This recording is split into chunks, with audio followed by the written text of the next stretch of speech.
গ্রামের শেষ প্রান্তে একটা পুরনো রেললাইন আছে। বহু বছর ধরে সেখানে আর ট্রেন চলে না, এটাই সবাই জানে। তবুও প্রতি পূর্ণিমার রাতে ঠিক রাত 1:02:07 দূর থেকে ট্রেনের হুইসেলের শব্দ শোনা যায়। রাকিব এসব কুসংস্কারে বিশ্বাস করত না।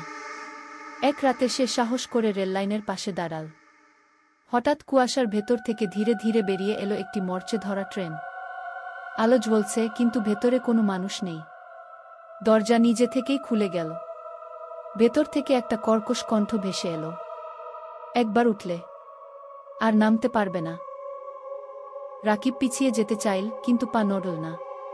ট্রেনের ভেতর সে নিজের ছায়াকে দাঁড়িয়ে থাকতে দেখল, কিন্তু ছায়াটার চোখ লাল আর মুখে ভয়ঙ্কর হাসি। হঠাৎ ট্রেনটা তীব্র গতিতে চলতে শুরু করল। চারপাশ অন্ধকার। কণ্ঠটা আবার বলল, তুই আজকের শেষ যাত্রী গু। পরদিন সকালে গ্রামবাসীরা রেললাইনের পাশে রাকিবের মোবাইল ফোনটা পেল। স্ক্রিনে একটাই ভিডিও, একটা খালি ট্রেন, আর ক্যামেরার দিকে তাকিয়ে থাকা রাকিবের লাল চোখের মুখ। সেই থেকে গ্রামে আর কেউ পূর্ণিমার রাতে রেললাইনের ধারে যায় না।